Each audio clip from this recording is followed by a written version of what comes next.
after the fall of the Berlin Wall. We must be very clear. There are no old or new, Eastern or Western, first class or second class member countries. We are all just NATO allies, and we stand together as one. Recent events prove that NATO is essential to defending our security and our freedom.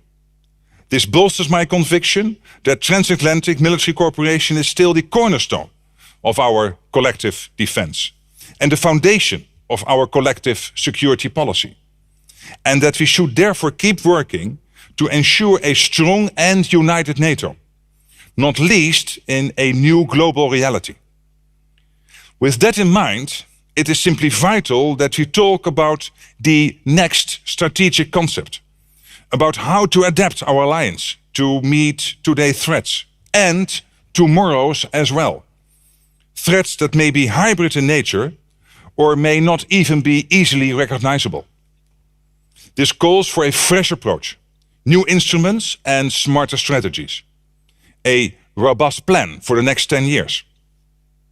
And today, ladies and gentlemen, we are looking at one crucial element of that plan, our partnerships. Because if we have learned one thing in the past few years, it is that these can determine our success or our failure. We saw this, for example, as a raging pandemic exposed how vulnerable and also interdependent we all are. We see it in the growing security risks posed by climate change. And right now, in Russia's aggression in Ukraine. Our partnerships, old and new, have proved crucial. With the OSCE and the United Nations, with Ukraine and Georgia, with the Western Balkan countries and our Indo-Pacific partners, Australia, Japan, New Zealand and Korea. And above all, the relationship between NATO and the European Union. The current strategic concept called the EU a unique and essential partner for NATO. And now we need to deepen that partnership in the text of the next strategic concept, but also and especially in real life, in practice. That will require simply a major effort.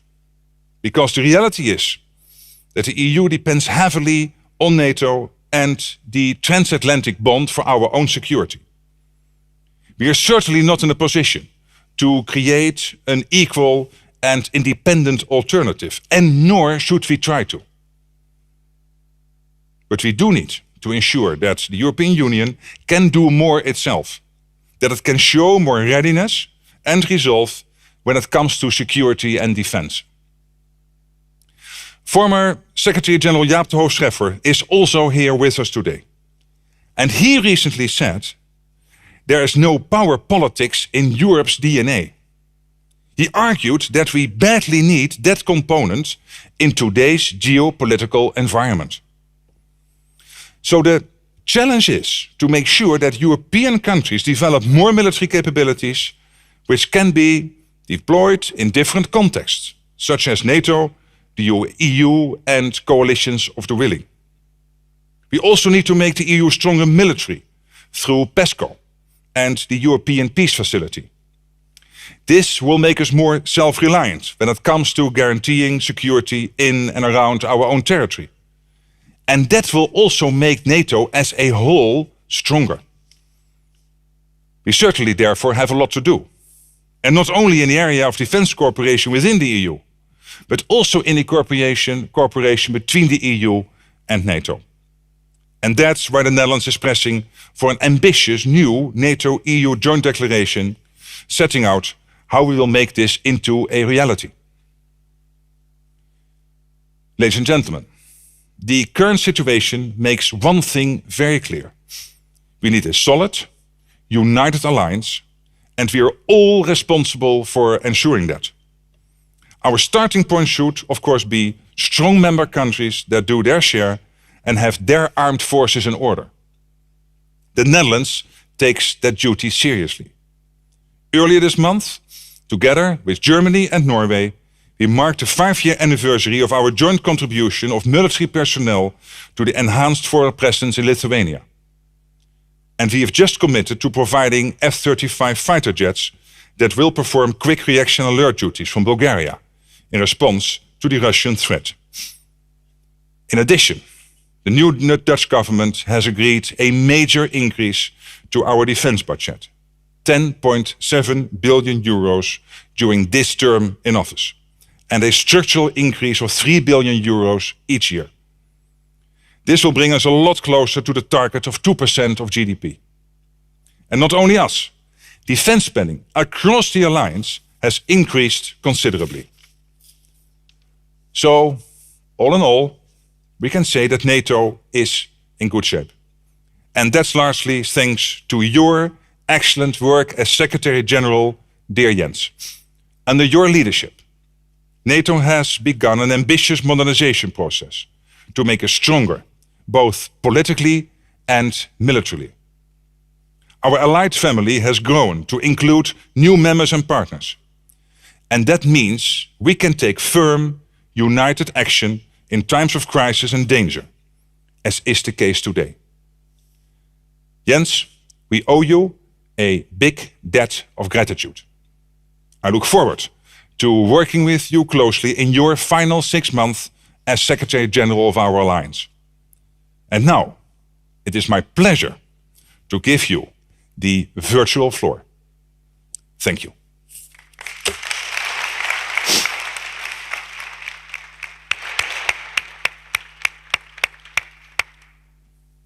Thank you very much. Thank you so much, Prime Minister Rutte. Dear Mark, thank you so much for your kind words and also for your strong leadership and personal commitment to our alliance. And it's great to be here with you all online. Let me also thank the Netherlands and Germany for co-hosting this important seminar today. And I'm delighted that former NATO Secretary General Jaap de Hoop Scheffer is joining this discussion today. Let me also thank Canada, Italy, Portugal, and Spain, and our partners Finland and Sweden for co-sponsoring this event. This is the third in a series of 4 seminars to help prepare our next strategic concept. And this seminar focuses, as you mentioned, on partnerships. Today, we are facing the most dangerous moment in European security for a generation. Our highly valued partner, Ukraine, remains under imminent threat from Russia. NATO allies are united in their full support for Ukraine's sovereignty and territorial integrity within its internationally recognized borders. We will continue to provide Ukraine with strong political, practical, and financial support to help Ukraine build their defense capabilities, modernize their defense and security institutions, and uphold their right to self-defense, which is enshrined in the UN Charter. Many NATO allies also provide important bilateral support to Ukraine. And I welcome the recent decision by the Dutch government to provide military equipment to Ukraine to defend itself. There is much at stake in today's crisis. The risk of conflict is real. Russia is using force and ultimatums, not only to redraw borders in Europe, but to try to rewrite the entire global security architecture. Moscow is challenging fundamental principles for our security, like NATO's right to protect and defend all allies, and the right for every nation to choose their own path. This is not only about Ukraine and Georgia, it's also about denying other European countries, like Finland and Sweden, their freedom to choose.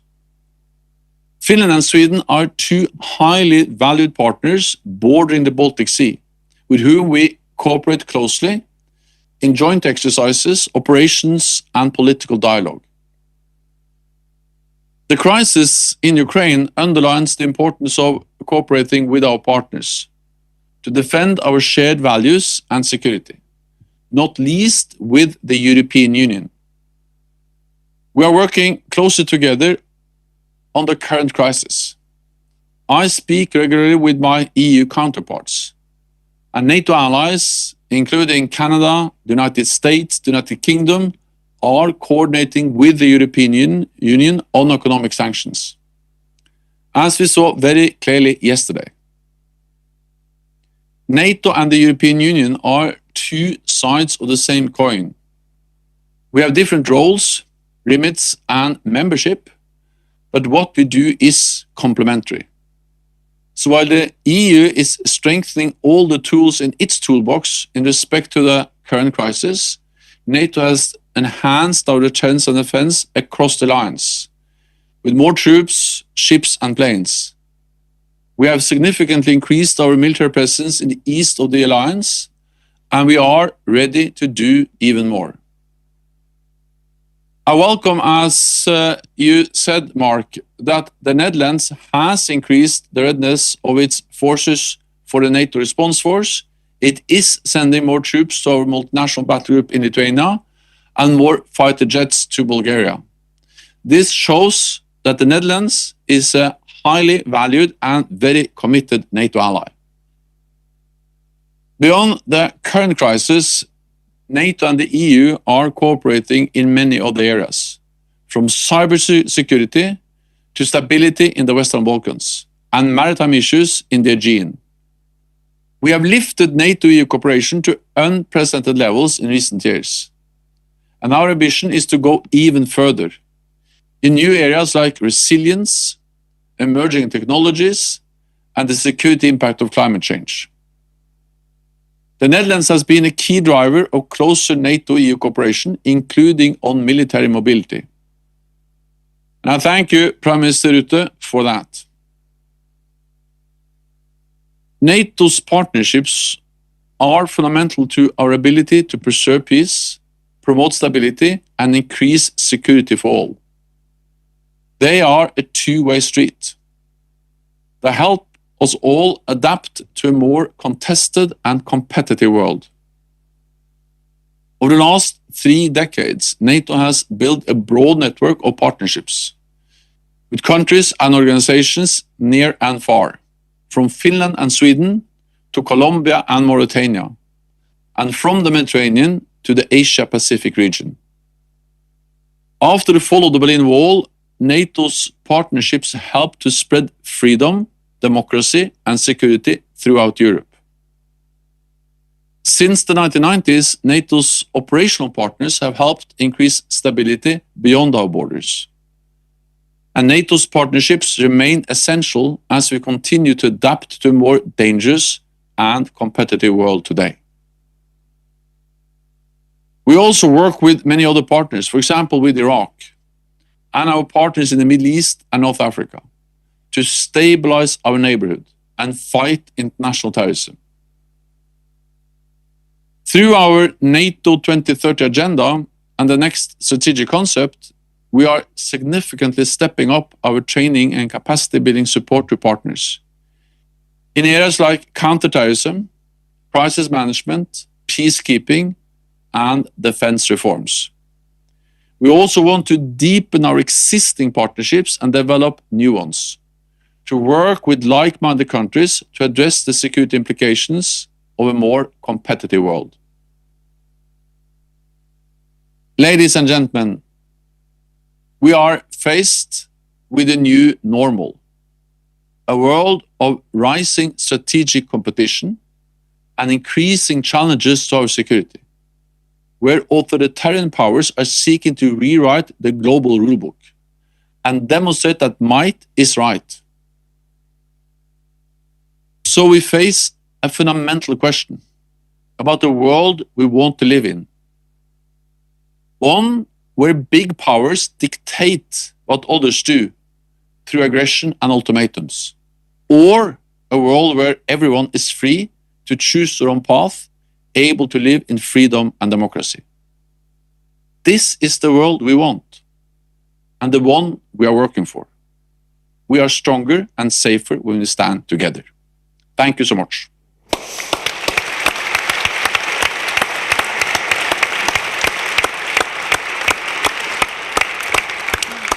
Secretary General, thank you so much for your strong and clear message. And I would like to say to Mark Rutte, our Prime Minister, your message is clear, is strong, and you gave us a lot of fruitful thought in this afternoon's discussion with the audience. Once again, thank you very much to both of you, but to you as well from Brussels. The fact that you're taking time today underlines once again the importance of you as the Secretary General of NATO for the audience. So once again, all the best. Wish them for these days. Thanks, Jens. I'll speak to you tomorrow. Thanks again.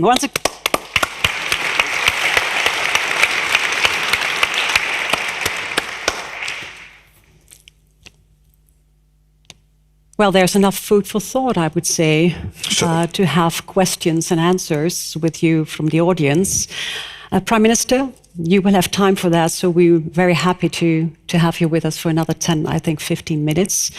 And it's good to know once again that there will be a similar tomorrow with NATO representatives. I'm looking at the first row here. There's the Dutch representative of NATO, Mrs. Marissa Gerards as well, and some others, policy makers from different ministries. It's very important, I would say, to you as students, and I will encourage you to participate, but also in terms of concrete, out-of-the-box proposals, because that's what's going to work. And you know as students what I mean by that. Saying that and knowing that a few of you will have questions, there's always not a time limit because there's so much time today. But I will give you 30 seconds. And I assure you, I assure you, you can do that. And I assure you it's long enough for good questions. And you as Prime Minister know what it means to have 30 seconds. That's a sea of time. That's a sea of time. Amazing. You will, if you look up the screen, there will be a time, line, if you follow that. And if it's not working, I will, if needed, remind you. As I already mentioned, there's a group of officer cadets up here. Where are you? There's a huge group. Can I just ask you for a first question? Whom of you is going to ask a question? Hello. Could you please say your name? Good afternoon. My name is Hanneke Oenema. Hello, Hanneke. Good afternoon. Let me just say, if I'm well informed, as part of the bachelor degree in war studies, you as officer cadets from the Dutch Academy are taking a course on Dutch security and defense. That's true? Yeah, that's true. Right. And your course is also, of course, on strategic concept and paper writing on that? Yeah, that's true. That's true. I'm saying that because, 30 seconds is otherwise gone. So, your question. I have a question regarding the Russian-Chinese relationship. As we all know, President Putin and Xi Jinping recently met, and they reaffirmed their support for one another's foreign policy. What could this mean for the international power dynamics, and how should NATO respond to that? Yes, a very good question, and great that the whole group is here. Very proud of you. I think it underlines the importance of working together, not only within the group of 30 NATO countries, but the fact that we have this cooperation with so many other countries, including, you mentioned China, you mentioned Russia, and Russia is all from Europe up to far into Asia. So this cooperation with countries like Japan, with Korea, but also, of course, New Zealand, Australia, is the more important for this reason. And then I think that cooperation should be as practical as possible, logistically, but also, for example, in intelligence sharing, in understanding what is happening in all those parts of the world. And at the same time, with China, for example, we have an open relationship. We trade with China, we have dialogues with China. And of course, we have also differences of opinion, for example, on human rights, on Uyghurs, other issues.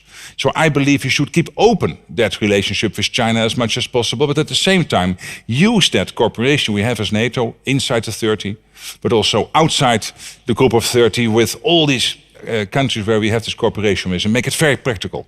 And I think this issue, the visit of Putin to Xi Jinping, underlines the more that importance. Thank you. Thank you. Let me go to another question somewhere up there. Mr. Dean from the Klingendahl Institute. Yes, sing your hand, please.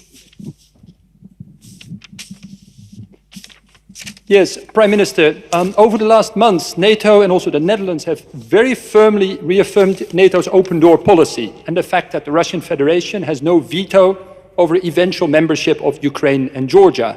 But now, by recognizing the Donetsk and Luhansk People's Republics, Russia has a permanent military presence in Crimea and in these republics. To what extent does that influence NATO's decisions and Ukraine's perspective for eventual NATO membership? Thank you. It should not.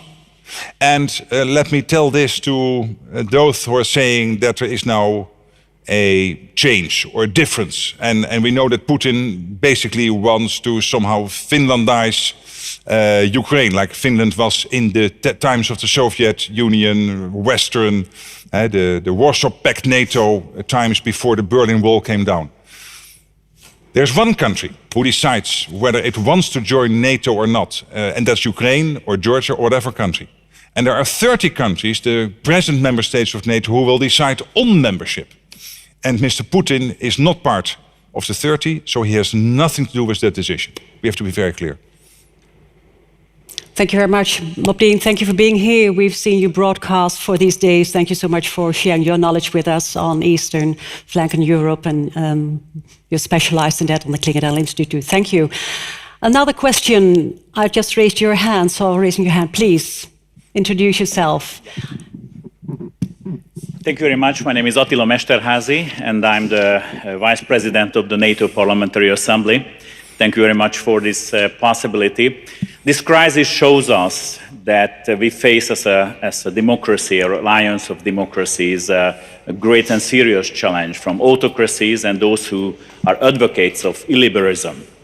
Putin is targeting Ukraine because of its people choose the democratic path and the Euro-Atlantic integration. So yesterday we just adopted in the NATO Parliamentary Assembly in Brussels our contribution to the strategic concept, and we put in the heart of it the democratic values, the shared democratic values. So I would like to ask you, how can we promote and protect, with the help of our partners, this idea that the whole alliance is based on these shared democratic values, which is challenged very much nowadays? Thank you very much. Now, first of all, you are doing it by being, I believe, the Vice President of the NATO Parliamentary Assembly. And that, for me, underlines and puts in headlines again the fact that NATO is an organization not only targeted on defending what we collectively want to defend, be it our territory or be it in other parts of the world. But NATO is also an organization based on values. It is a corporation based on values. And also in the Dutch new government program and in our traditions, multilateralism, international law. We are in The Hague. The Hague is one of the capitals of the United Nations. This is the international city for the international law, for justice. If we would just be a defense organization, we are the most powerful common defense organization in world history. We have moved beyond the Roman Empire by now. So strong NATO is these days. But if it would only be defense and not values, we would not get there. And the fact that we have a NATO assembly, I'm not sure that the Warsaw Pact, when that existed, had a parliamentary assembly. And if it had one, it had no influence. And that's the difference. And that is why we need NATO, but we need also you guys from our national parliaments who participate in that collective assembly. And thank you for that. Thank you very much, and I fully agree that NATO Parliamentary Assembly, those members from parliaments coming together from 30 countries is very important, and so thank you coming to the Netherlands today as well, coming to The Hague for that. There are also questions from also, of course, our participants at home, and because there are a lot of people, as I already mentioned in the start of the event, looking from home. As we all know, participants at home, they don't see them, but they do have questions. Can I ask one of the questions to you, Prime Minister? Yeah. It's about the how will cyber power drive and guide the actions of states in global politics in the context of rapidly digitizing the world? Cyber. Cyber. Yes. Yeah. Well, and I think that's also one of the reasons why we need this new orientation in the next 10 years. And the work Erne Verhagen and the whole group working on the strategy have focused on is of course on the importance of doing more collectively also with our partners outside the NATO 30, but also focusing on hybrid threats, on cyber, and clearly this is not new. I mean, we know it's there now for 10, 20 years, but I think we do realize that we need to do more there.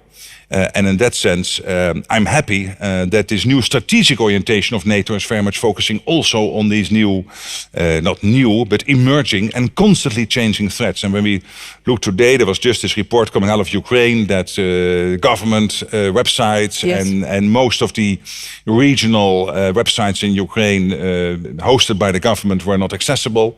Well, of course, this is probably a technological failure. There has nothing to do, I guess, with the speech Putin gave on Monday. But let's assume there is a connection.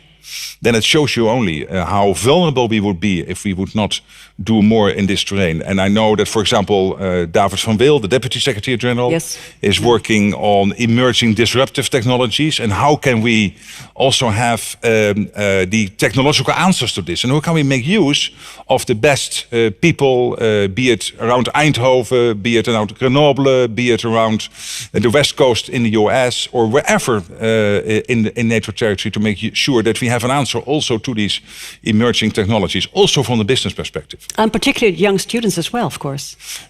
Without them, we would be simply knowledgeable, knowledgeable as all of you are, particularly on the new issues. There's room for two more short questions. Yes, please, up there. Mr. President. Your name and affiliation, please. I'm Slava Krieger, from Second Secretary from the Russian Embassy. And I wanted to ask you, recently we hear more of personal accusations and attacks against our President, Vladimir Putin personally. Why using such a simplification instead of trying to analyze clear Russian national interests? Thank you. Yes, well, that is a fair question, and I value your presence here today, and the fact that you raise that question. I have had many dealings with Vladimir Putin. When I came into office, I visited him, he visited me, and we built a good personal relationship. That changed, of course, with Crimea in March 2014. And it changed completely after the downing of flight MH17 in July 2014. And still after that, we had many conversations, most of them in German, when we met in international conferences, and we had a chance to talk particularly about the follow-up of MH17. And I think here's somebody who understands clear language. And we have seen that in his speech of last Monday. So I don't think he will get frightened by some strong language. I think he understands that, and it is the best way to deal with the Russian president. So I will continue to do that. But thank you for the question. Last question for the Young Atlantic, somewhere. The Young Atlantic, where are they? Yes? Please, raise your hand. Thank you, Prime Minister. My name is Koen Meijering, the chairperson of YAS Netherlands. Jason? No, Young Atlantici. Young Atlantici.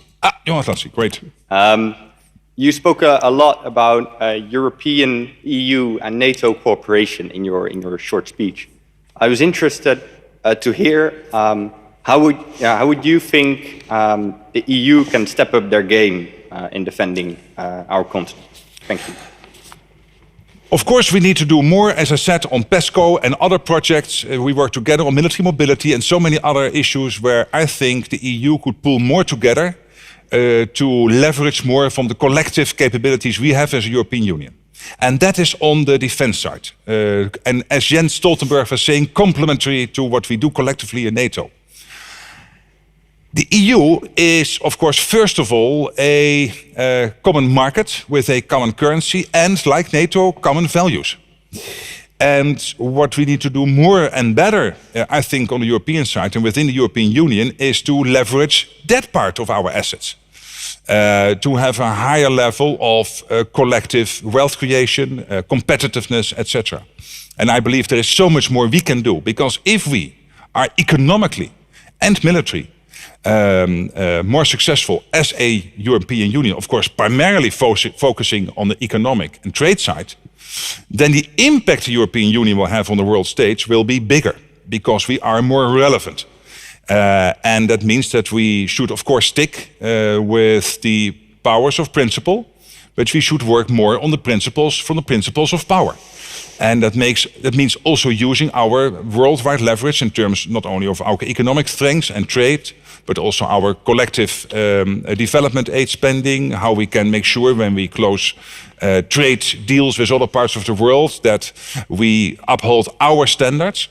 I believe we are doing that better, but still I believe we can do more. So yes, it is working collectively. All the European Union countries were also part of NATO, but also the others, to work on our collective defense, complementary to NATO, but also to be first class as the biggest world trading bloc, being much more effective in leveraging that strength than we are doing currently, and I think we can do more. And I will probably early March deliver a speech where I will talk about that aspect and how that will connect to our power base. So thank you for that question. Thank you very much, Prime Minister Rutte. I think it was a short time, but a lot of questions, and there's a lot of influence from you taking to the strategic concept in March. And I'm a strong believer, Prime Minister, that this will be the last time you can discuss with students the strategic concept. Absolutely. Because I'm sure that some of the organizations around here, from the youth organization, student organization, will invite you to deal and to discuss with you the concept again. I would love to. You emphasized very much on stronger NATO and partnerships. You were very much clear in that. So thank you for that. And we wish you all the best and wisdom as well. And thank you again for thank you for she is one of the senior members of parliament. Thank you for you hosting these events. Thank you for being Applause here. for you. Thank you for being here, Prime Minister. Thanks. Hey. Dank je. Fantastisch. Dank je wel. Dank je wel.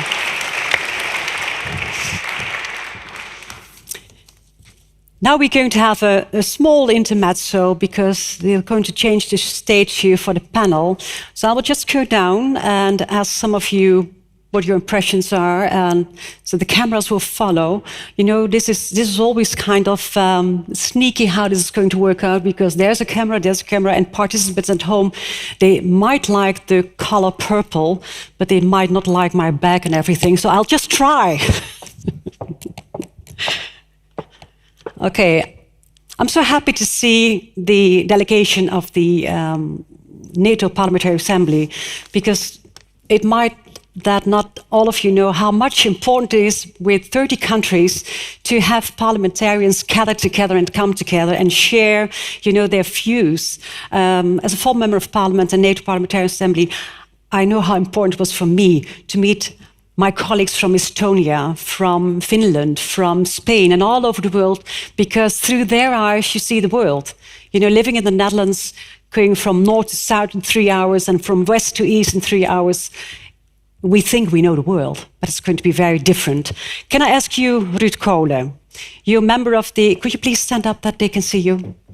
And they like your bag. Yeah, no, they can see you. I think they can see you. Ruud Kolen, you're one of our senators. You're a member of the NATO Parliamentary Assembly. You're also a professor at the University of Leiden. What is your reflection on what's going on?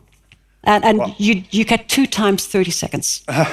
Well, I think it's a great time to have this meeting here in these very difficult days today. A meeting about NATO, and what I heard in the speeches of the Secretary General and the Prime Minister, but also the question of the young Atlanticists, is the importance of collaboration between European Union and NATO.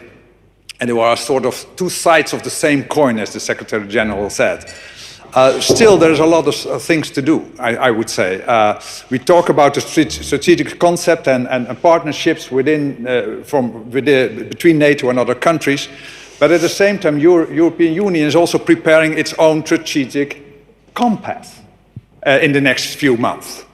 And we think that they are can be put together easily, but there are some differences between them. And my wish would be, also for the discussion about a strategic concept, is that how to include also the ideas of the European Union with its own strategic compass, with strategic autonomy for Europe, and how that relates exactly to the NATO.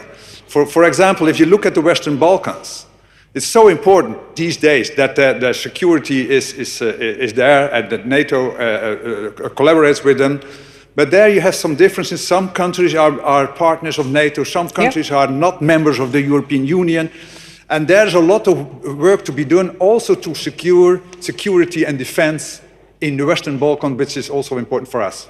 Thanks so much, Ruud Kohler. Can I give the word to Hendrik Blidal, who is also here? He's the Deputy Secretary General of the NATO Parliamentary Assembly. So he's the one actually who can reflect, if I may ask you, to 30 countries. Yeah, thank you, Angeline. First of all, glad to be here. Thank you. I didn't know you were here, so good to see you again. The other thing that is really good to see, because the Assembly has put a lot of effort into this, is reaching out to students, to younger generation, to explain what NATO is, what we do, what it is not, what we stand for, because we are an alliance that stands for something. We stand for values, and it was good to hear all the good comments about shared democratic values, because that's what brings us together. We are an alliance that is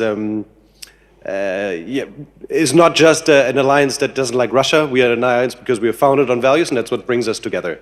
So that was great, and we are advocating for a center for democratic resilience to bring even more democracy and shared values into NATO. So we're looking forward to that when we send our comments to the Secretary General and the countries. Thanks very much, Thanks very much. Ladies and gentlemen, now we will go to the second part of this event. And I would like the panelists to come in. Please join us.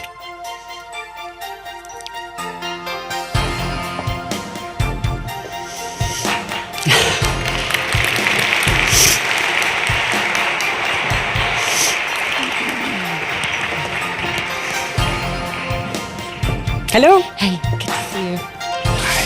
Hello. Hello. Welcome. Please.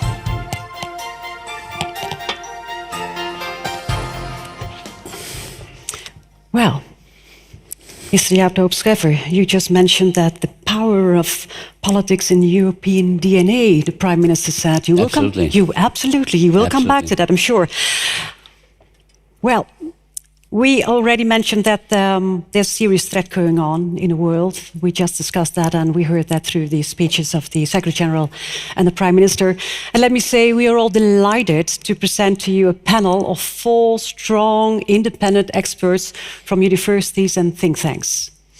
They will share with us this afternoon their thoughts of NATO's past, present and future, and of course with the emphasis on partnerships.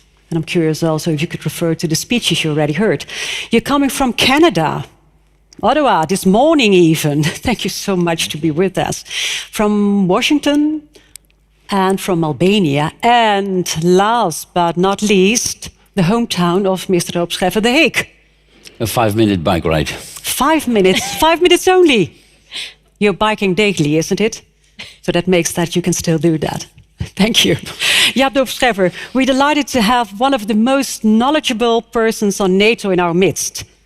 And we keep saying that because we're all, if I may say, very proud of you as a former Secretary General of NATO, as a former Ministry of Foreign Affairs, and currently you're professor at the University of Leiden, among, I would say, a lot of other activities. And we are happy if you on the broadcast and sharing your valuable knowledge with us. So please, can I ask you, your 6 minutes? Yes. All of you will have 6 minutes. You have 30 seconds, they have 6 minutes. I'll try to fill the time. Please, and after the panel discussion, of course, with you, with the audience. But come back to that if all of you had their share. Jaap de Hoop Scheffer. Thank you so much, Angeline. NATO. NATO, of course, has an interesting history. It started, of course, during the Cold War, was very successful, focusing on its core responsibilities, its core task, and I say again, it was successful. Then came, I think, principally after 9/11, a more expeditionary phase of NATO. That was during my mandate as Secretary General of 2004-2009. Afghanistan is a good example. And now, Vladimir Vladimirovich is of course leading to a very strong NATO focus on its core task and core responsibility again. I'm not going to talk at length about Ukraine. We can come back to it during the Q&A, and both the Prime Minister and Sec-Gen Stoltenberg spoke about it. So I'll not dwell too long on it. I must share, nevertheless, a grave concern with you, apart from the political concerns already voiced earlier this afternoon. And my concern is that the relatively rational Vladimir Putin I have met in my NATO days, and I have followed like you afterwards, that relatively rational Vladimir Putin is losing from the raucous, obsessive Vladimir Putin we saw a few days ago. And that is dangerous, because in any conflict, and some of you might remember 1962 Cuba, the missile crisis, finally rationality survived. And my grave concern is that this might not be the case this time. A second observation I would like to share with you is that for the younger generation, for the students here, the word war has come crashing into your generation, as it is again in my generation. I was a young second secretary in the Dutch NATO delegation during the end of the Cold War. We don't have the Cold War back, but we have a situation where war seems to be imminent. And that is a big danger, a big I should say, difference for the younger generation as you have grown up. So this Vladimir Putin, this obsessive and obsessed Vladimir Putin, wants a Yalta 2.0, a Europe with spheres of influence. And that is, as both the Prime Minister and Sec-Gen Stoltenberg have indicated, that is of course not acceptable. Two partnerships. First of all, NATO should adopt and is adapting to a two-superpower world. We have all grown up with a one superpower world, the United States of America. We now have clearly two superpowers. And the question, and that's about partnerships, of course, is how global should NATO be? How global should NATO want to be? Yes, and we'll hear more in detail at a later stage. It is, of course, important for NATO, and it was mentioned, to have serious political discussions with countries like Japan, Australia, the Republic of Korea, New Zealand, and let me also add India. It wasn't mentioned yet, but India, as China's big regional rival, is a nation, the biggest democracy in the world, we should pay more attention to. Of course, that political dialogue. But when I ask myself and you the question, how global should NATO be? It is also about the question, should NATO as an alliance patrol and guarantee freedom of navigation in the South and East China Seas? Should NATO do that as an alliance? Or should individual NATO allies do that? As we saw a few months ago, when the Queen Elizabeth, the British aircraft carrier, was doing a freedom of navigation operation in that part of the world, accompanied by Dutch and other NATO frigates. A very essential question for NATO. I think if I would ask this question in the United States of America, the jury would still be out.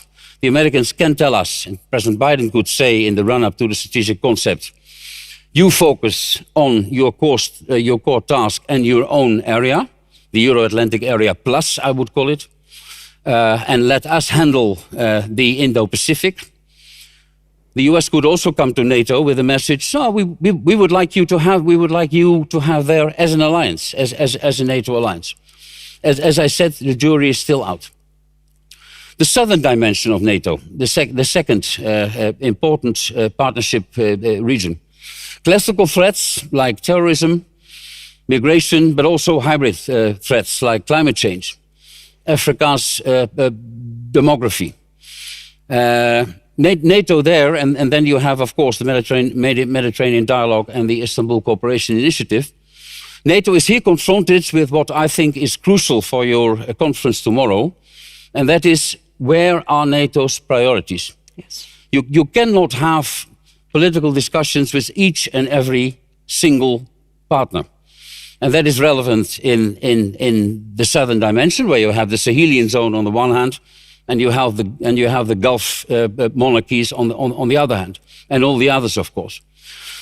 Second basic question with partnerships: are you engaging into these partnerships on a thematic or on a regional geographic basis.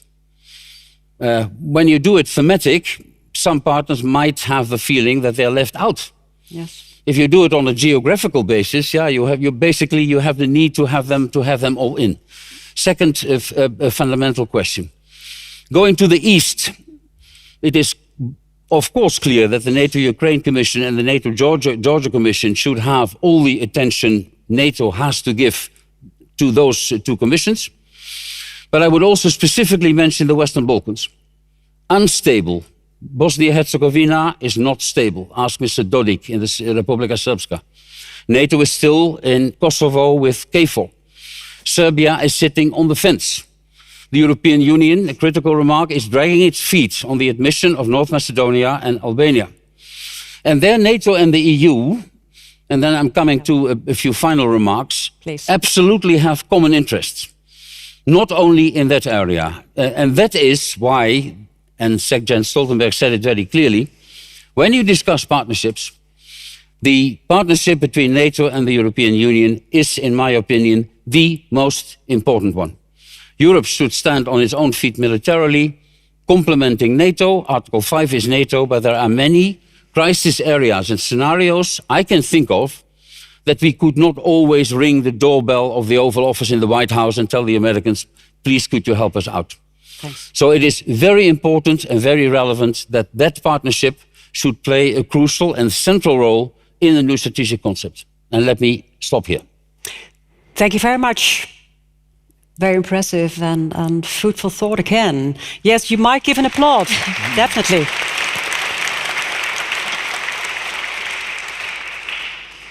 Thank you so much. Lauren Speranza, as I'm well informed, you're just coming from the Munich Security Conference? That's right. So there's so much to discuss and to share with us. You are the director of the Transatlantic Defense Security Center for European Policy Analysts, isn't it? That's right. Yeah. In Washington, D.C.? Yeah. You're from Washington, D.C. You also contributed to the expert report 1+4 with the recommendations already to the strategic concept, isn't it? So you're very well informed and prepared for it as well. And your extensive portfolio on publications on deterrence, hybrid threats, NATO and defense technology. The floor is yours. 6 minutes, please. Thank you so much. It's really an honor to be here with so many distinguished panelists and guests. I think we already have a great foundation about partnerships going in our discussion, but I thought maybe I could just zoom out for a little bit to talk about, why do we do these partnerships? And I thought I could offer some ideas and recommendations from the report, which you mentioned. I'm part of this task force back in Washington with Val and some others, led by Dan Hamilton. And the report that we just released talks a little bit about how to think about partnerships in this era. And the first thing is kind of organizationally thinking about what types of partnerships we do. And there is a first group of partners that you could think about as countries that might like to become members of the alliance one day. So Ukraine and Georgia, of course, come to mind. And for them, partnerships are a tool to help them prepare for eventual membership. And here, I think it's really terrific to highlight that it's so wonderful that nations are lining up to join the alliance. And, nobody is lining up to join Russia in that way. And this really just underscores the importance of the alliance and its enduring relevance. Nobody at the Munich Security Conference was talking about NATO being brain dead anymore. The relevance is really palpable.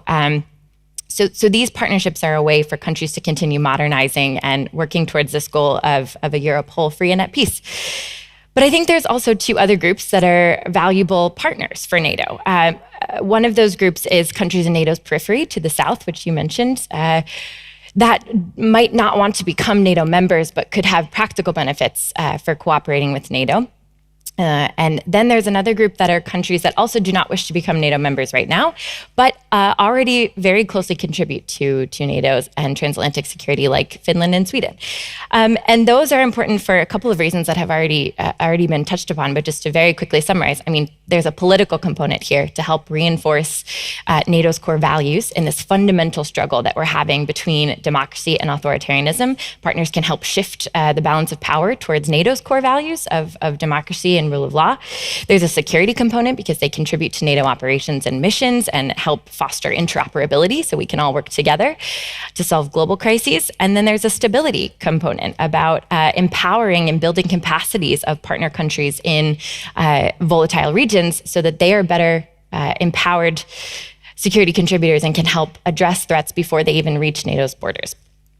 Now, of course, as we've mentioned, NATO can't afford to partner with every country all the time. And I think one of the challenges we've seen so far is that it just demands a lot of resources and staff and time to make partnerships actually happen and make them fruitful. So now, as part of the strategic concept, we've been debating a lot, how do we make these partnerships more effective with limited resources? And I think there are three ideas that we have been discussing, especially in Washington. And some of these are reflected in the Reflection Group report as part of the NATO 2030 process. But the first is to change the way partnerships are approached. So being more intentional and deliberate about the way we do partnerships. Right now, we kind of have a demand-driven approach where basically partners raise their hand and they determine, kind of this is the scale of partnership we want to have. This is what we want to do with NATO. And we need to move instead towards more of an interest-based approach where NATO is proactively reaching out to partners and deciding what it wants to do with these partners and prioritizing based on its strategic needs and its resources. So one thing NATO can do there is have a more systematic mapping exercise with very clear goals and trying to have a more impact-based approach. The next thing we can do is change the way partnerships are funded. So right now, we could really benefit from more predictable and stable resources. We rely a lot on something NATO calls trust funds, which are basically kind of limited funding and also voluntary national contributions of personnel, and they're quite limited. So that means that partnerships don't always have the resources they need, and it also limits NATO's ability to kind of adapt its partnerships when circumstances change. For example, what's happening right now in Ukraine, we don't have a lot of resources and staff freed up to make those changes. So being more creative about how we fund partnerships. And lastly, just building on what Mr. Tuhub-Skeffer said already, is trying to engage more on thematic issues, cross-cutting challenges, rather than just geographic groupings of partners. And I think as we go forward, we're going to continue to face complex, simultaneous crises happening across domains, happening all across the world. And really, our ability to prevail is going to be based on our ability to have coalitions of willing and capable partners that can assemble very quickly and are highly interoperable. All of their capabilities can work together. So moving towards a more flexible approach for partnerships, I think has to be the way to go. And the final thing I'll say, I know I'm almost out of time, but just a very quick question, which I think is on everyone's mind. What can we do for partners like Ukraine that they have a partnership with NATO, but short of Article 5 or membership, what can we do? One of the ideas that came out of this task force report was the idea for a Ukrainian deterrence initiative, which would essentially be an extension of Ukraine's enhanced opportunity partnership, which it already has. And it basically would just make it a strategic responsibility for NATO to do everything it can short of providing an Article 5 guarantee to equip Ukraine through more military equipment, more defensive weapons, more training, but also more ad hoc consultations by upgrading the NATO Ukraine Commission, giving Ukraine more access to the centers of excellence across the alliance and common funding, things like that can help us bolster Ukraine in the face of Russian aggression, because clearly Russia is using this as a testing ground to see what it can get away with. And so how we respond here is going to be so important for the future. Thank you very much, Lauren. Thank you very much. You shared a few creative thoughts with us, but also a very important question is what can we do for partnerships? I think that's very much on the table today, and I'm sure questions will come about that, but that's on the table today in everybody's mind. I'd like to go over to you, Jonathan. Jonathan Berkshire-Miller, you are the Director and Senior Fellow of the MacDonald-Laurie Institute. You're very much focused on Indo-Pacific, isn't it? Yes, that's right. That's part of your expertise? Yes. For a while already. And also, of course, on the intelligence issues in the northeast of Asia. That's your expertise as well. And you're an advisory to the Canadian federal government. Yes, yeah. Thank you so much for being here all the way from Canada to share your thoughts with us on a stronger NATO and partnerships. please. Well, thank you. It's always a pleasure. Anytime I can escape the ice and the snow of Canada in the middle of winter to join you fine The rainy folks. Netherlands. Yeah, well, it was a beautiful day today. Well, thank you again so much. And as you mentioned, Angeline, I'm going to focus most of my discussion on the Indo-Pacific and some of the partnerships. And I think some of the panelists, in addition to the Prime Minister and the Secretary General, have already talked about the 4 key partners that NATO has in this region, Japan, South Korea, Australia, New Zealand. But I think the bigger question that you might be asking, and I think Ukraine has come up a lot, and rightfully so, the security crisis we're having right now in Europe, is why the Indo-Pacific? Why are we talking about the Indo-Pacific right now? And to start that, I want to give you a little bit of an anecdote of when I was in Japan and some of the discussions that were happening when Crimea's illegal annexation happened. And at this time, former Prime Minister Abe Shinzo was sort of not necessarily a bromance, but he was having multiple meetings with Vladimir Putin because they have a territorial dispute in the north. So there was a motivation to resolve that territorial dispute.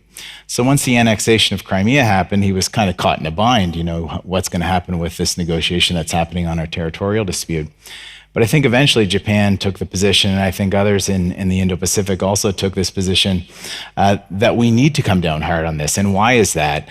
Because this is not just a European issue. This is an international rules-based order issue. The idea that a state, and I believe one of the panelists mentioned might makes right, the idea that a state can unilaterally change the status quo just because they want or just because they feel like it has profound implications for states in the Indo-Pacific. So I would urge you to resist the temptation of seeing these as sort of separate theaters that are disconnected. And on that point, actually, just this past week, we saw the Russian Navy have one of its largest ever exercises in the Pacific Ocean at the same time that the crisis was happening in Europe. So these are very much connected spheres. The second reason why I think we need to be thinking a lot about the Indo-Pacific partners, and again, I was very happy to see the discussion that you mentioned on India, because it doesn't need to be limited only to the 4 key partners. I would mention Mongolia as another partner that NATO's been working with, is that the global threats and global challenges that we face and increasingly will face, whether this is on cyber, whether this is on space, climate change, these do not respect the borders or the geographies or the notions that we have in our mind of where they should be confined to. This is something we absolutely need to be working with partners in the Indo-Pacific and beyond. This is not something that can just be dealt with through the Euro-Atlantic Alliance. That being said, of course, the caveat is there that NATO is an alliance that's focused on Europe and the Atlantic, and that's okay. But in order to meet some of these challenges of the day, it's going to be very, very important to bolster partners, and I think the Indo-Pacific is going to be key for that. The third key point, and this is something as someone who travels in this part of the world a lot, is the Indo-Pacific, frankly, is not the transatlantic, and not just from geography terms, but from an architecture perspective. You have NATO. We're having this great discussion. We have years of experience, the good, the bad, sometimes the ugly, not so much ugly. But in the Indo-Pacific, there isn't that sort of architecture. We do not have the multilateral architecture. It's been held up on bilateral alliance networks and basically a spaghetti bowl of many lateral relationships. So in order to ensure that the rules-based order is maintained in the Indo-Pacific, it's going to take a village, frankly. And NATO is welcome in that tent as well, in whichever form that takes. And the last point that I'll leave you on, and I think especially because some of the students we have in the crowd, and we've already heard some really excellent questions, is that civil society has a role here too. I often think when we talk about whether it's partners in the Indo-Pacific or partners in Europe, it's that it's everything's on the shoulders of the government. Track one must make decisions on it. But civil society plays an extremely important role. And I would say some of the most creative solutions, ideas, policy options, and recommendations that I've seen on this particular topic have come from the universities, have come from the think tanks, have come from networks that are outside of government. So this is a point for everyone in the audience that's interested in this topic in particular, whether it's NATO partnerships or NATO in the Indo-Pacific. I'd urge you to put forward your great ideas because we desperately need them. So thank you so much. Thank you very much, Jonathan. Thanks so much.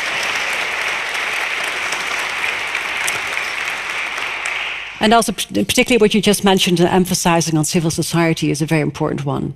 So that we will come back through questions and answers, I'm sure. Valbona Sanelli, welcome. Thank you. You are the chair of the Strategic Initiatives Department at the George Marshall European Center for Security Studies. And I think you've done this for several years already, isn't it? Yes. Yeah. You're an economist, international relations advisor to the Albanian government and private sector. And if I just looked around, the ambassador of Albania to the Netherlands was also just here. Good to see her. You also did research on international economics and security studies. And like you, Lauren, you also worked on the 1+4 report. So you share that. Can I please give you the floor? Thank you very much. It's a real honor to be here in this great auditorium and with such a distinguished panel. So really, I come from the Marshall Center, who's a cooperation between the German and the US government. I'll be speaking here as a scholar, but it's great, really great to be here. So I'd like to, in my points, I'm going to focus on a very important question that was raised from the Vice President of the NATO Parliamentary Assembly, the issue of democratic resilience. I think recent events in the world are driving home the reality that strategic competition is centering increasingly more into different forms of governance. And I think, we are in that bipolar perspective now between democracy and autocracy.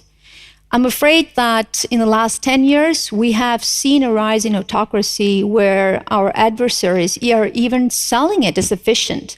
And unfortunately, there are people around the world, even in NATO countries, that are buying that narrative. And so this might be a good case even to be made that we're not doing enough in terms of building democratic resilience. When I say that, I mean that the discipline of reminding people why it is important, why values matter, why rule of law matters, why strong institutions matter, why respecting human rights matter. And so, of course, at the end, why democracy, although we know sometimes can be really messy, is much better than autocracy.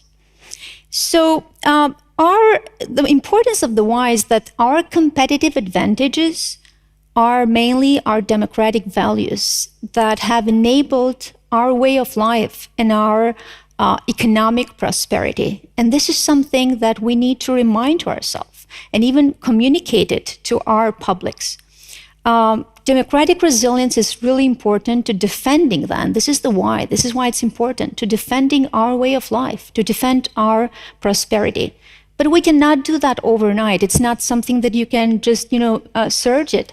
It has to be done continuously. It has to be done 7 days a week, 365 days a year. It's something that needs to be reminded.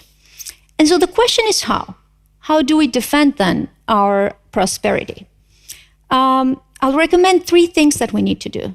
First is demonstrate resilience, unity, and autonomy. And starting with resilience, NATO and the transatlantic community really should develop and sustain a comprehensive approach when it comes to resilience, going from physical resilience to societal resilience to resilience of our democratic processes. And when it comes to partnerships, it's very important that this way of working in our countries, within our countries, so we talk about shared resilience, it has to then become a forward resilience in the sense that we use the same practices of working and push those resilient standards to our partner nations. The second point is really the importance of the unity of purpose and unity of efforts, because these are the most important things when it comes to us, the Western countries, NATO countries, exercising the influence in the rules-based order, if we really want to preserve it. And in the same way, we need to continue and integrate our partners into this community of free market democracies, free market economies. So partners will improve their capacities, their development, and then eventually they will become net contributors when it comes to providing more prosperity and security. And then the third point is really relates to the fact that we need together as NATO members, but also together with partners, sustain and practice our collective autonomy when it comes to the freedom of the seas, space, when it comes to the information world, when it comes to cybersecurity, and all the other new challenges that we're seeing. So what should we do then? It's very important that we need a coherently integrated strategic approach when it comes to partnerships. Partnerships across all sectors, not only when it comes to defense and military. But to do that and to bring the partners into our own community, I think we need to understand and set priorities first, confront the priorities with the partners' priorities too, and then allocate resources to those priorities. In the case that we do not have enough resources, and that's usually always the case, then really we need to collectively manage risk and then understand the progress, but also understand the limits that our partners have when it comes to the absorptive capacities. So really help the partners in raising those absorptive capacities so they can achieve and absorb our standards, our norms, our rules. So in the case of NATO, and a lot was discussed, so I do not want to repeat things, but I think it's very important to use partnerships more strategically, prioritize those that advance the alliance interest, really put democratic resilience at the core, at the heart of all partnerships, and then extends partnerships, it was mentioned, to the new challenges from cyber to disruptive technologies to climate change, and also to the global commons. And an important issue that was raised more times today was the importance of NATO EU collaboration. And that is key because of our joint resources. We do not have enough resources to do everything on our own. So it's very important that, we bring these together, and we can discuss also maybe on some practical examples that you could bring up on how to better collaborate, have a better collaboration between NATO and the EU. Another important point that was mentioned is also partnering with civil society and the business community. I think NATO needs to start looking more into, broadening the partnerships. And so I think I will close with what I started with, the why, that this is the noble purpose of partnering. Really, how to unify the community of like-minded, democratic nations and people all around the world that really create that strong future of the democratic world in this bipolar strategic competition. Thank you. Thank you very much, Albona. Thank you.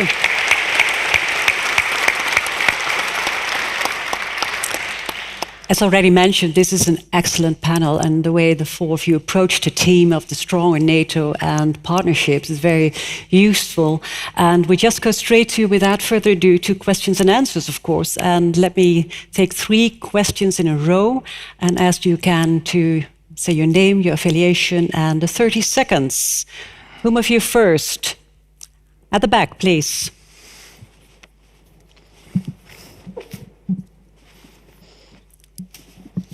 Good afternoon. I'm Albion Tusha. I'm an Albanian student here in the Netherlands. My question is focused here on the Western Balkans. The region has been unstable historically, and the stability currently is very dependent on NATO. Do you believe that the region's stability is too dependent on NATO? Thank you. Thank you very much. That's even 20 seconds. The second question, also at the back. Yes, thank you. My name is Christian van Ravels. I'm a military working student with the Dutch MOD. It's called Defense College. Not many of you have probably heard of it, but it's actually really interesting.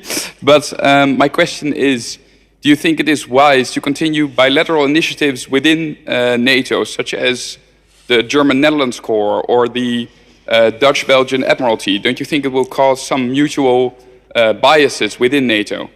Thank you. Thanks. Very good questions from the Defense College. The third question up there. I don't know if there's a mic around. Yes, thanks. Hi, thank you. My name is Tjeerd Kruid. I work as a security risk consultant. Of course, we watched a very alarming speech 2 days ago of Mr. Putin, in which he sometimes directly threatened former Eastern Bloc states. And also, in the Netherlands, we heard threats regarding the use of nuclear weapons. To what extent should an increase in nuclear deterrence in Europe could contribute to that? Thank you. Thank you very much. 3 questions. One about the Western Balkans, closely cooperation between Germany and the Netherlands, and the nuclear approach. Mr. Opschevers, can I ask you first? And then I'll just give you the word as well. All right, thank you. I do very much agree with the analysis our Albanian friend made from the back. Yes, I think indeed the region is too dependent on NATO. I think NATO should stay there. NATO can't leave. But as I said in my brief introduction, in my opinion, this is a matter where the European Union should get more serious vis-à-vis the Western Balkans. And I think that Serbia, as I said, is sitting on the fence. The Chinese are very active in the region. The Russians are very active in the region. I have seen Saudi influence. In other words, there's a lot of work to do for the European Union. But as long as the European Union, and that has to do with the public opinion, of course, which is very critical, including in my own country, the Netherlands. As long as public opinion is very critical, governments are dragging their feet, in my opinion, because stability in that region, in my opinion, meets the end goal of Euro-Atlantic integration. And that process should be speeded up, in my opinion.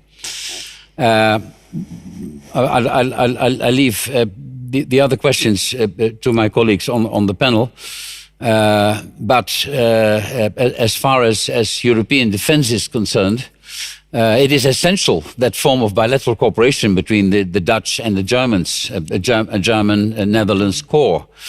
A European army, it will not come. A European army in the sense that you have a big, broad European army. And the European Union should, as the Prime Minister said very clearly, cannot, in my words, always ring the doorbell when there's a crisis in the Western Balkans or in the Sahelian zone or whatever. So I think the only way to go for the moment is strong bilateral, trilateral, quadrilateral cooperation between individual nations. And that all, of course, in complementarity of what the North Atlantic Alliance is doing. Let me stop here because I take too much time. Thanks. Lauren, you like to? Sure. Maybe I'll just quickly build with a point on each of these. So I completely agree. The Western Balkans, I think they have been overlooked for far too long. If we're going to compete anywhere, we keep talking about this era of strategic competition, it must be there. That is the front line of freedom, of European security in so many ways. And it's a perfect place for NATO and the EU to be cooperating more together on both, security sector reform, on institution building, on values, on all of these things. On the point about bilateral initiatives, I completely agree. I think rather than creating biases, I actually think it strengthens the alliance because you can't do everything with every ally all the time. And to have concrete things that we can work on in smaller groups, we now hear this term called mini-laterals. So not necessarily an entire multilateral institution, but smaller groups of willing and capable nations. I think that's the future when nations have the capabilities and the willingness to come together. So I think that's a good development. And finally, just on nuclear, I'm sure others have thoughts, but I think this is going to continue to be a major concern. The Secretary General of NATO has consistently reinforced that, as long as nuclear weapons are out there, NATO is going to continue to be a nuclear alliance. I know there's a lot of concerns about Russia's kind of abandoning of many of the arms control regimes that we have out there, and I think there's a need to restart that conversation to account for new types of weapons and also for new actors. But I'll stop there. Thanks, Jonathan. Could you add to that? Sure. Yeah. Excellent questions. In the interest of time, just one quick point on Christian's great question from the Defense College. So, I would agree with my colleagues on this. Really, if you think about multilateral relationships, at their core, what really are they? they are a web of bilateral relationships. So it's fundamental in order to grow these organizations to have that trust, in addition to the shared interests that they have, is to build those relationships. I do understand the sort of the angle that you're getting at and the idea of sort of overweighting in one sort of area, but I think it's fundamental to these organizations growing to have those tight bilateral bonds. So I'll leave it at that. Thanks, Fabona. So maybe a lot was mentioned. I'll start with the question on the Western Balkans. It's important, the Western Balkans is Europe's front yard, not backyard, as it used to, be called a long time ago. But I should also remind that there has been progress there. So you have 3 NATO member countries, Albania, North Macedonia, and Montenegro. So becoming, really net contributors and supporting NATO. But what is important, I think, also in the future, it was mentioned the EU integration is crucial. Unfortunately, the enlargement fatigue in the European Union countries has created that reform fatigue in the region. And that's why I think the role of NATO in collaboration with the European Union is even more important, going from democratic resilience to strengthening institutions to fighting corruption, but also in other areas. So I'd like to bring another one that could be used in the Western Balkans, but maybe in other places too. So in the future, there is discussion between NATO and the European Union to look at the FDI screening mechanism, the foreign direct investment screening mechanism in Europe. And of course, the European Union has the lead function into that, but also NATO can do a lot. I think that is a program, a platform that should be extended also to the Western Balkans that are not EU member states. That's important because of the role of the new players in the region, China, Russia, and the others. So these are the practical areas that we can collaborate with the Western Balkans. And just one point that was, I completely agree when it comes to bilateral relations. More bilateral relations, we better understand each other. There's more trust among each other. But then the last point will be regarding the importance of NATO, not only when it comes to nuclear, capabilities and arms and others, but also technological edge. That is crucial. What should we do together jointly in order to increase and have NATO always at the forefront of the technological advancement when it comes to the defense industries? Thank you so much for your answers. I was just listening and thinking, how are we going to coordinate all of this? Because that's I think, very important. But let me first go to the next row of questions.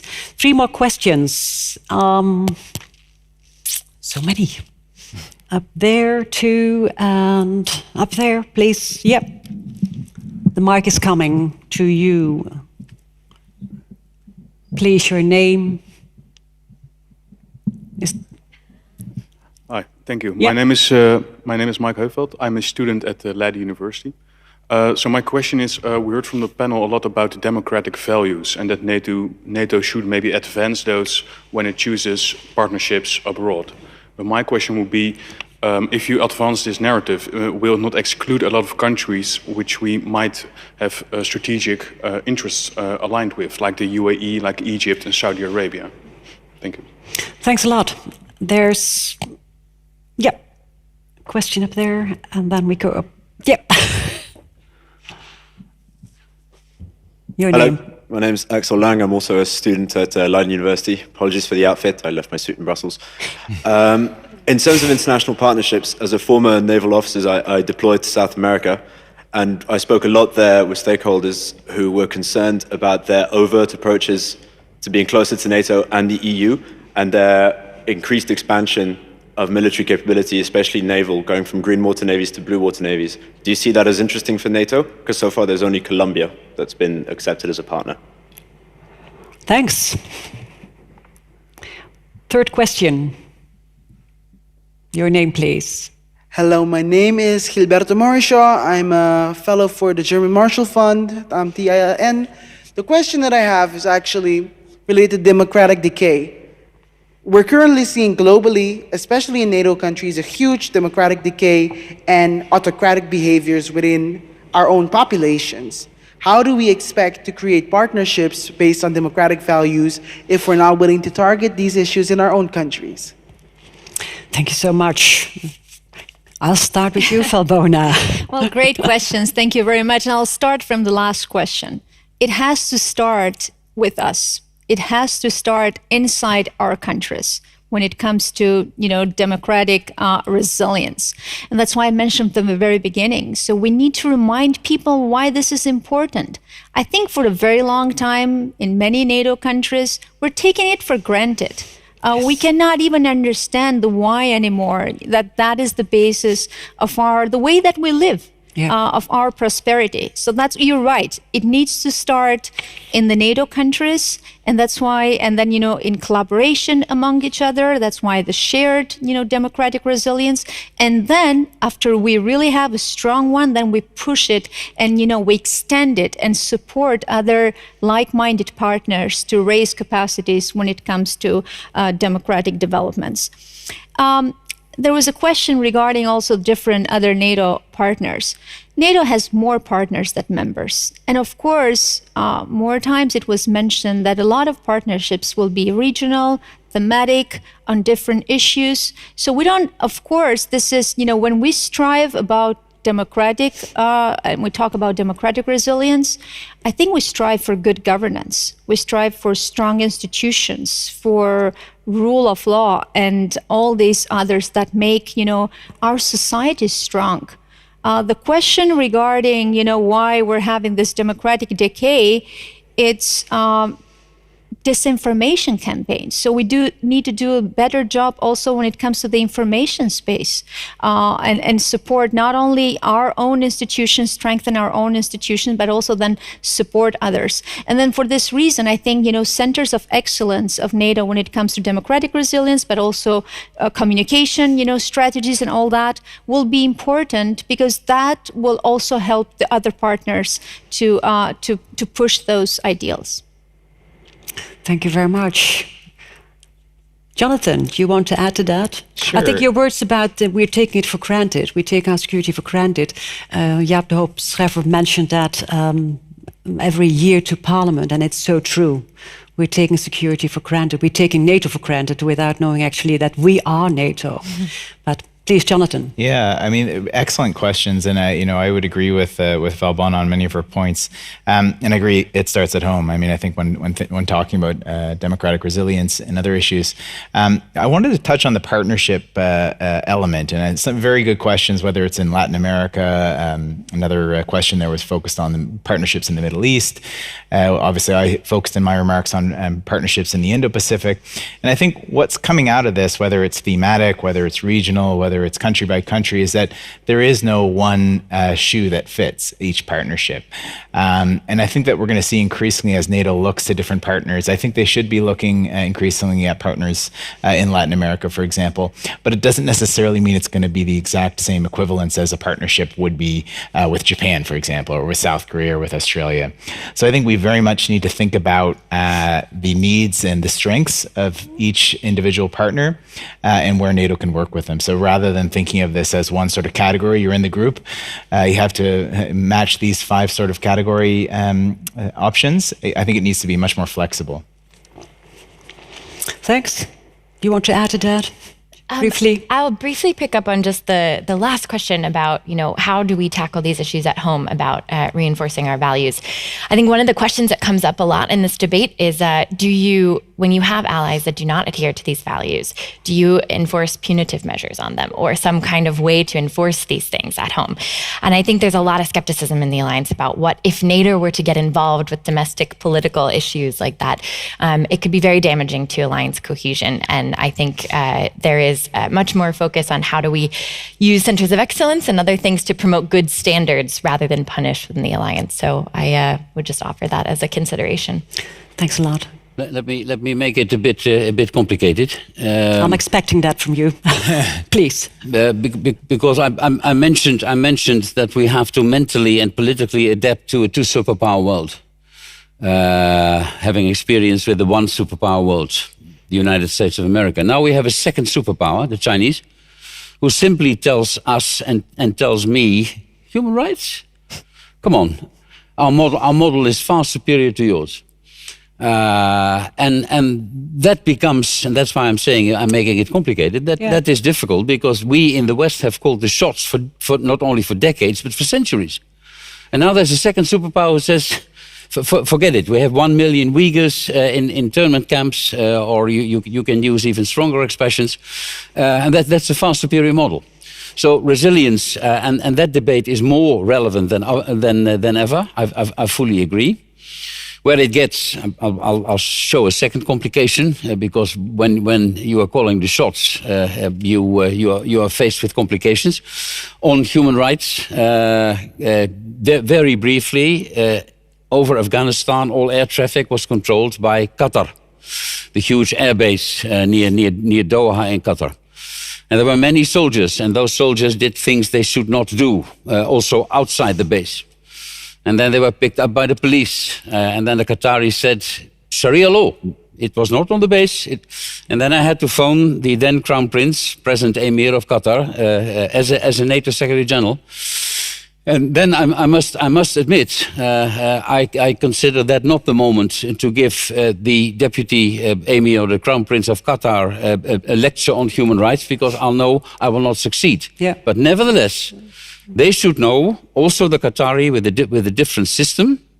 I'm polite as always, with a different system. Is a valued, highly valued NATO partner. That goes for the Saudis and that goes for the debate with the Chinese as well. So yes, more relevant than ever. Also in our own societies, in this country, where we have that, we need that debate very much, because I'm not saying autocracy is coming up in the Netherlands, but populism definitely is. So, I mean, it's a complicated field of action, and I'm not sorry to say that in the course of my career, I have becoming, in international relations terms, more a realist than a constructivist. Thank you. I'm sorry, but that's the way it is. Thank you very much, Jaap, for adding that. We go to the last row for 3 questions. Let me see. Let me take that row there, 3, please. Yeah. Your name, please. Thank you. My name is Casper Hanempel, and I'm a student at Leiden University as well. Mr. de Hoop Scheffer, you mentioned the need of Western politicians to carry out stronger power politics. Looking at the current situation in Ukraine, do you think the decision by Western leaders to rule out military intervention is a good way to bolster this strategy? Thank you, Casper. Next question, also up there. Yes, please. Yeah, please. I'm Ruud Kaspari, retired with a background in the Navy and NATO. A few days ago, the French Chief of Defense visited the Dutch Chief of Defense, and they discussed about potential together going to Romania. Quite interesting. Should it be under NATO auspices or under EU auspices, given the fact that the political background of our Minister of Defense? Thank you. Thank you. Last question. Who? Yep. Up there. Yeah, please. Thank you. I am Ahmed, and I'm also a Leiden University student. I study security studies. My question here is because you raised the importance of democratic values, and my question is, why doesn't the EU take a bigger role in supporting such countries like in the Middle East to effectively transform their regimes to be democratic and support the civil society there in a way that suits the values of the people in the region, instead of making it like more like Western values? Because apparently the lack of stability and freedom in the region is affecting the EU when it comes like to migration and all of the stuff. Thank you. Thank you very much. Well, Lauren, starting with you. Okay, maybe I'll pick up on the question about sending things to Romania and some of the deterrence issues. I would say I think the EU plays a very strong role in encouraging investment in those types of capabilities, but I think deployability, can come through NATO, and I think we've seen a great progress already with deploying troops through the NATO framework, deploying equipment to the region, building up deterrence. I think that's a core responsibility for NATO. We unfortunately have not seen the EU battle groups and those types of things ever deployed yet, and so I think that's kind of an area for NATO for now. Thank you. Jonathan. I'll just have a quick comment on the very good question about the Middle East. And those who sort of have a military background are familiar with the term mission creep too. And not to say that those conversations can't be had in a NATO context and that can't be something that can be discussed. But there are a range of different institutions, international institutions, some of them not even government institutions, that can also have those discussions at the same time.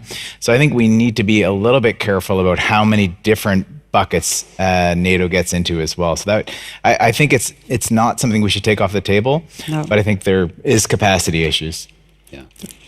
Yeah, very interesting. Yeah. On the question on power politics, look, the European Union is a soft power union in a hard power environment. The European Union was not, the European Union idea, European Economic Community idea, was not about hard power, was not about military. But under present circumstances, and we have given the reasons from the panel, the EU is forced to think about, despite its DNA, to think about hard power projection. I think the EU is not ready yet, as we speak, but that discussion should be strengthened, in my opinion. Because I say again, we have always relied on the Americans, and that was fine. It was financially fine. We could go to the beach and have a glass of pina colada, and the Americans did the hard job and were working. That was basically the scenario. That can't be done anymore, also because the Americans themselves, starting with Obama, continuing under Trump, and now with Joe Biden, are saying, excuse us, but we are not the world's policemen anymore. We're not going to see our people and our soldiers, our GIs die in any place in the world. So the European Union will have to grow accustomed to power politics. But, here comes the but, and here comes NATO, of course. That is not relevant and will not be relevant for any scenario linked to Article 5 of the NATO Treaty. Ukraine is NATO at the moment. Ukraine is not the European Union. Although, I add, that I think when it comes to the crunch, Putin fears the European Union more than he fears NATO. He knows that NATO is not going to wage war over Ukraine, but he doesn't want the European Union, democracy, values, coming closer to his border. That is the risk for his regime. When Ukrainians become Poles, like they have seen Poland develop, when Poland acceded to the European Union. So in that regard, the European Union has an enormous strength, and indeed should use it. But be a bit careful to use it in the full in some areas. Middle East is a very sensitive area in that regard. Thanks. On the question, and then I'll stop on about the French Chief of Defense, the French CHOT. I would hope that such an initiative would be part of NATO in the sense that it would strengthen, as Lauren was saying, it would strengthen the eastern flank. I think in the European Union you would never have political support for such a mission. The alternative, of course, would be, and it was mentioned, I think earlier in the panel, a coalition of the willing. But my strong preference, of course, would be NATO. Thank you so much. Falbona, the last word Maybe to you I'll on this take round. the question regarding the Middle East countries. I agree that sometimes we in the European Union myopically focus only on the consequences, and that was migration crisis in 2015, 2016. And we forget to really look deeply into the root causes. That goes back into bad governance that becomes a liability. And so a better focus on those issues, I think it's important for the future, because there's a lot of funding that the European Union has, given to those countries. And so it's also an issue of accountability, because it's European Union member states and people, taxpayers' money. So we have to be more accountable how that money is spent. And I think, unfortunately, not only in the Middle East and North Africa, but also in the Western Balkans and some other areas, sometimes the process has been elite-focused, elite-driven. I think we need to broaden it up and include more civil society, young people, business community to that process of capacity building.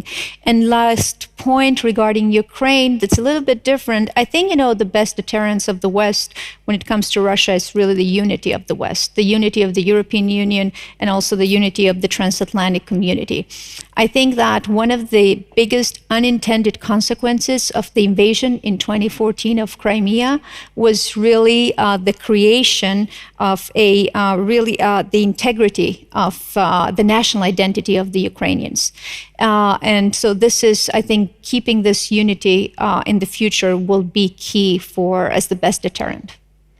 Thank you so much, and thank you so much to you as panelists and participants this afternoon.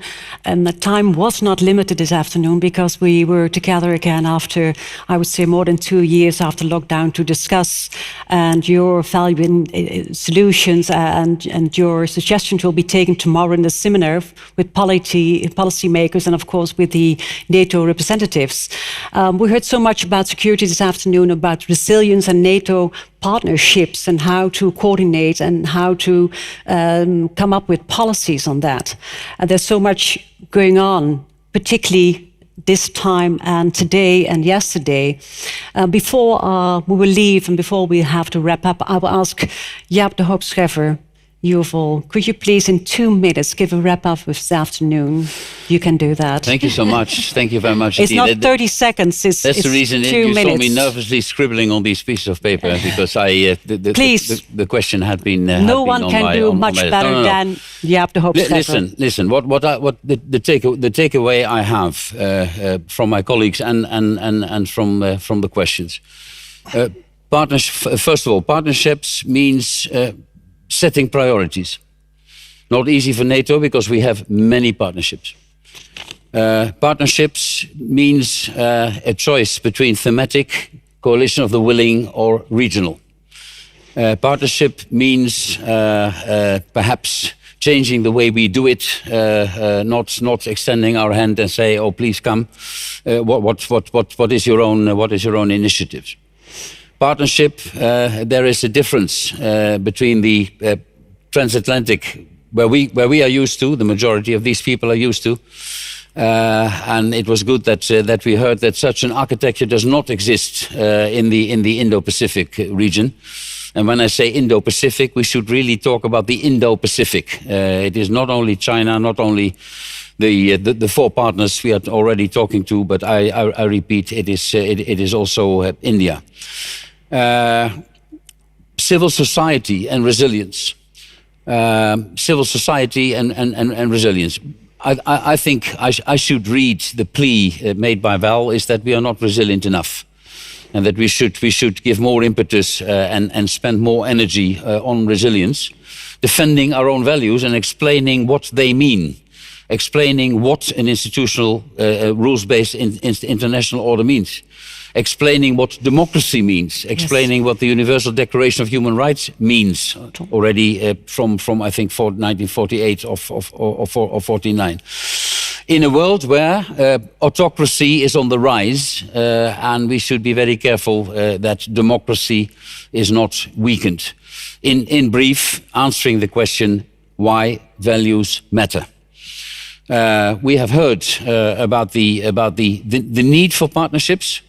We've also heard, by the way, that NATO has many. I'm not going to say perhaps too many, but it will be awfully difficult, and I speak from experience, to manage all those partnerships as far as manpower is concerned, as far as financing is concerned. So there's really a lot to do. And last but certainly not least, when you look at the partnerships, and then again, I'm of course a NATO man. When you talk about partnerships, that relationship with the European Union is extremely important for all of us. If you are in the Indo-Pacific or you're here, it is extremely important. And I hope that the political hurdles, Angeline, you know also so well from your political past in Parliament and being still active in the same sphere, how difficult it is and how big the hurdles from time to time are talking about resilience, we should also be very resilient in bringing that cooperation together. Thank you very much, Angeline. This was it. Thank you so much. Thank you so much.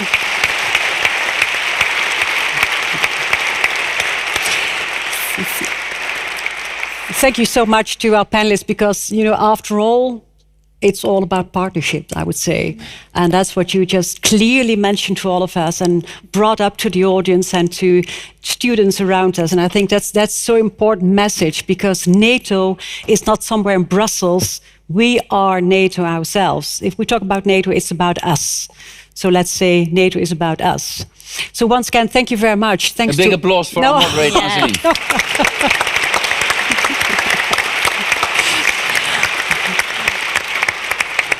We keep applauding now, I think, because we're so happy to see each other again after all those months of on the screen to see each other. Can I also say thank you to all those with us from the home and from the office and those around the world. We took some of your questions, not all of them. I can show you the participants at home, they had 3 scores of questions. Same as you probably had somewhere. But next time, I would say. Thank you once again so much. We all know that security doesn't stay by itself. We are and we should be very responsible for that. And yeah, that's what you mentioned to parliamentarians as me for a long time through all those years. And you keep repeating that. And that's the strength that brings us all together. And we should carry that on. So thank you so much. And I think we had a very valuable afternoon in this seminar. The Prime Minister already mentioned, seminars don't come out of the air. They're organized by people. And there's a huge team. Can I just look around? Where's the team who organized this? They are somewhere. But where they are, could they please stand up at least? Wendela and others. And could we give them a big applause? Because up there, yes. I have to share with you that there are 8 people, 10 people just at the back to organize all the technicalities all around here. You can see that cameras without those people around couldn't be there. There's so much, and there was so much flexibility from the team because this morning didn't know if the Secretary General was around, if Mark Rutte would be around. And it was hour by hour changing the program.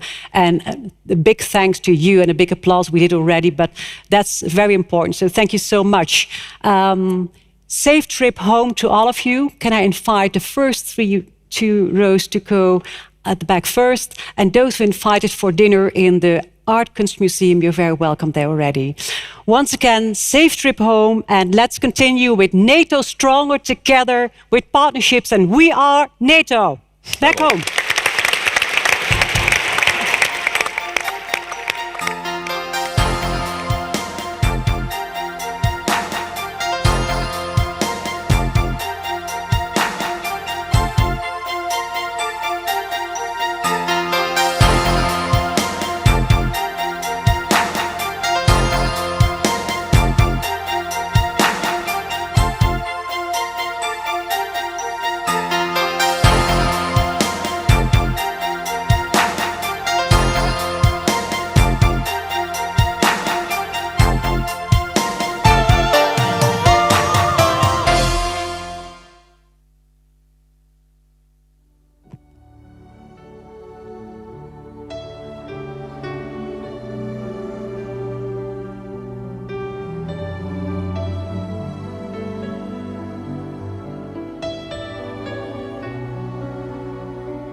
然後應該係一個 barcode 嘅啫，所有嘅個人資料都係喺香港。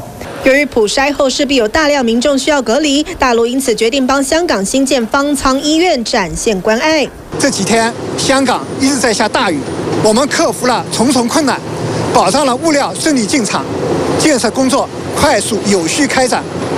我们一定会保质保量地完成任务，坚决将中央对香港同胞的关心和关爱落到实处。分析香港这波疫情还是以小孩和长者占大宗，香港几天前甚至出现年仅11个月大的死者。